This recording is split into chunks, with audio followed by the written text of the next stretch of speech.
Well, hello again there, folks, or merry season's greetings, as we say now. I've been looking back on the year on 2019 and trying to think of what has the theme of this year been? What have been what is the thread that's ran through 2019? How will we remember 2019 and years to come when you look back on it and you think of what happened? I mean, it's much of a muchness, really. It's all just a sort of grey blob the last few years, I think. And it's hard to distinguish one from the other. But in 2019, what I think we will remember, or what stands out as we head to the end of it, is narratives and false narratives being pushed and being obviously false, being obviously see-through and synthetic. And right now, there's hundreds, literally hundreds of videos being uploaded onto YouTube, and they're all going to focus on tearing apart the rise of Skywalker. They're all going to be saying that it's a big mess and saying there's nothing original in it, saying that it moves too fast. And also, you'll have more thoughtful people saying that, well, the previous film, The Last Jedi, was such a postmodern train wreck that all of the narratives and all of the essence of the Star Wars franchise was ridiculed and trashed, and that now Jar Jar Abrams is having to pick up the pieces, and there's only so much you can do when your expectations have been subverted to that degree. There's nowhere to take the story anymore. You've just got to muddle through, and trying to pick up the pieces after that kind of deconstruction is actually something that people on the right are doing as well, to be honest. But just in general terms, Disney knew this was going to be a difficult sell, and yet they crafted this story anyway. And because there was money involved, and because it's part of a larger franchise, they decided to ram it down the throats of the public. And by and large, the public are going to see it for the rubbish that it is. But it doesn't really make much difference, because it's all there is, because this is more like a party line than a legitimate consumer product. It's full of social justice trash. It's full of everything that makes the world miserable these days, but you're going to get it anyway. You're still going to get it, even if it loses money. And this is why you're going to have so many people like raging on YouTube about it. And earlier in the year, we had Game of Thrones, and this is another huge franchise which flew into the side of a cliff, because here too all of the narratives and all of the storylines collided with each other and blew it apart. In the Game of Thrones, it was more a case that they ran out of source material from George R. R. Martin, and the two men involved, who have similar background to J.J. Abrams, let's say, they didn't know what they were doing either. I mean, this idea that they're all just really smart, and that's why they're in these powerful positions in the entertainment industries, just a complete non-starter. It's just rubbish. They haven't got a clue what they're doing. They're just there because of nepotism and in-group preference. But all right, nevertheless, the point is, even there was a certain narrative arcs which didn't make any sense. They couldn't make any sense of them, so they just did it and handled that to the public, and then the public thought that was rubbish as well. And this is what I think 2019 has been about. It's about people in positions of power handing narratives to the general public, especially the sort of right wing leaning public, more conservative people, and they know that they're being lied to. They know these narratives don't make any sense.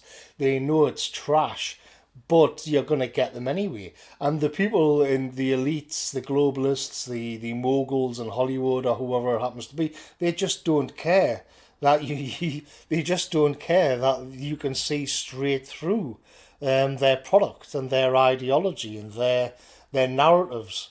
And in Britain, the Brexit thing finally came to a close, but this again was, you see this trend where it was we were going to have a people's vote, despite the fact that people actually voted about 4 times.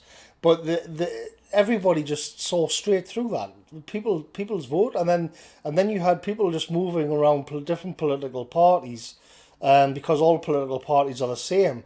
But they had to weave this narrative that, well, we need to have a legitimate vote this time, and every time we did do it, they lost, and it played out again and again and again. Now the public knew they were being lied to.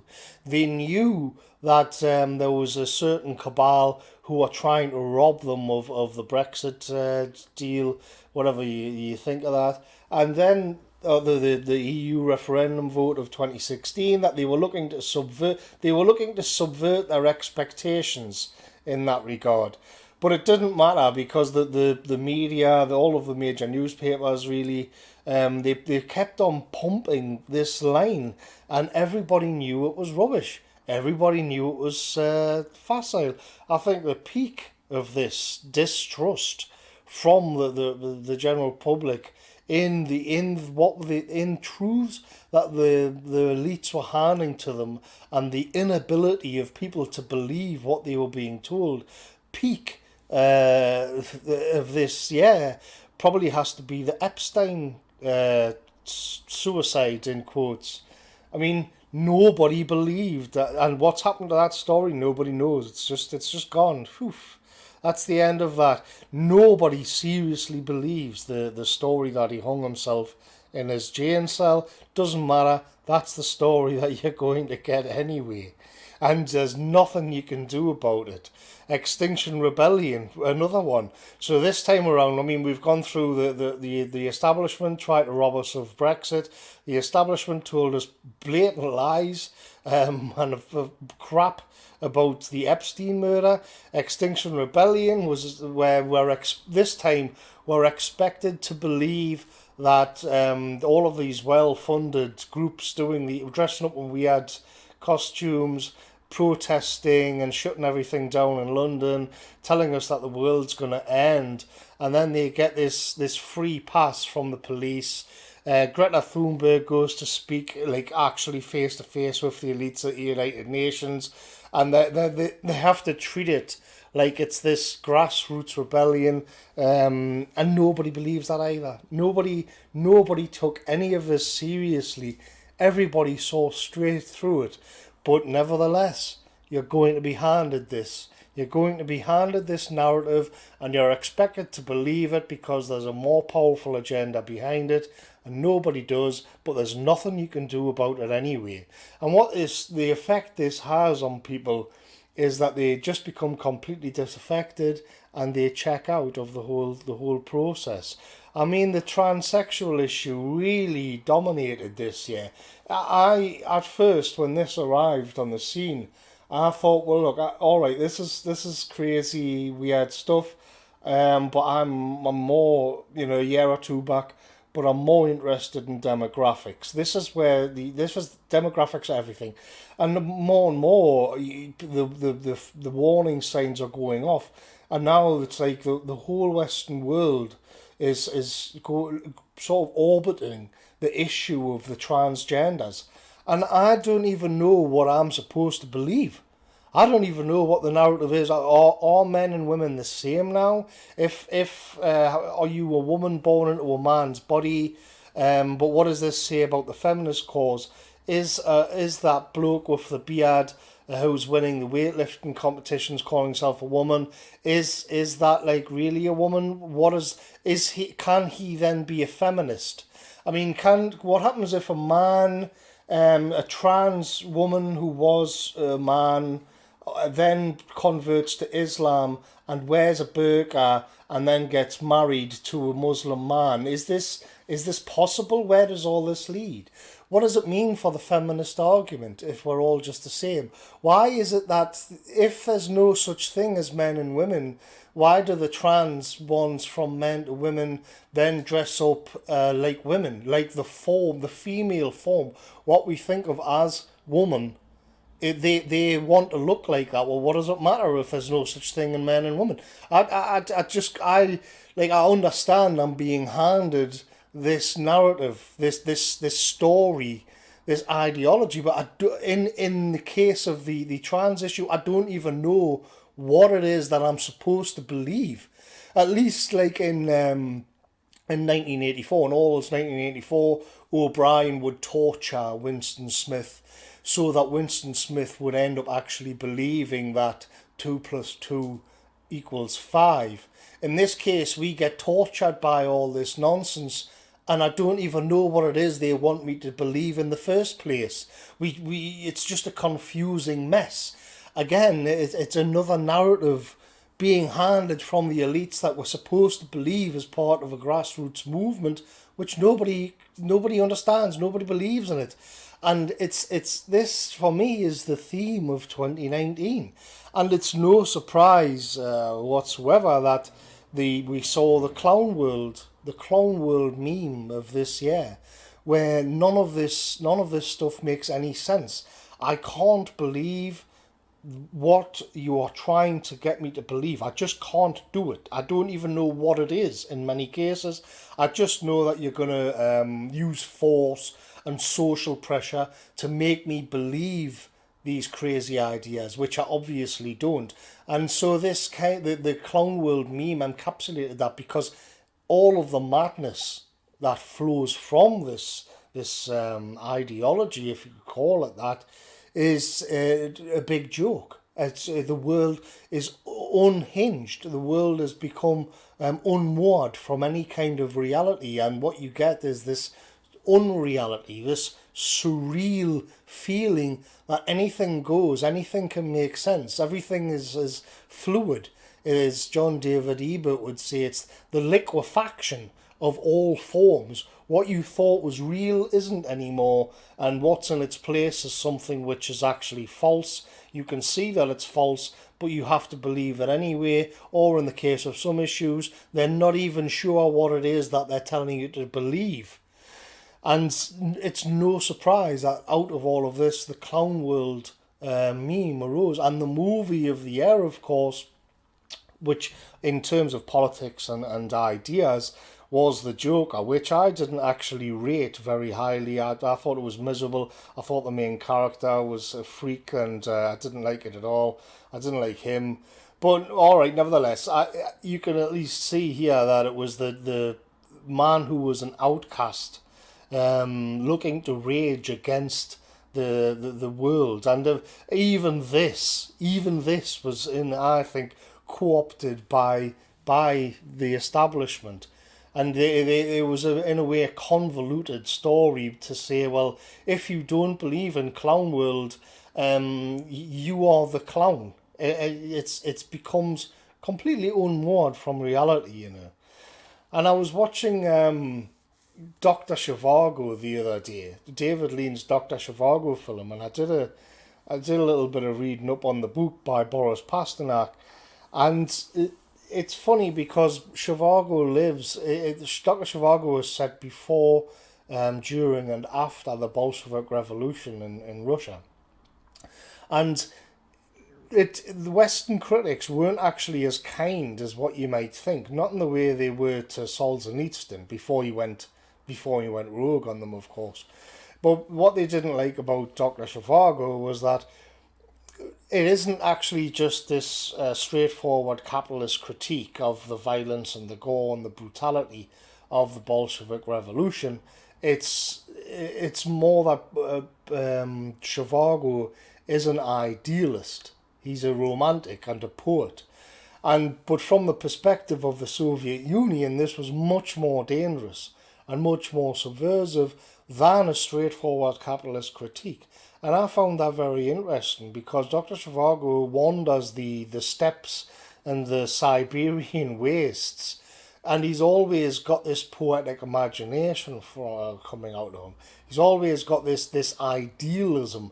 So while the bullets are flying and people are dropping dead, he's dreaming of a romance with Julie Christie, and he's staring at snowflakes and looking up at the moon, and he sees the poetry in the wolves and things like that.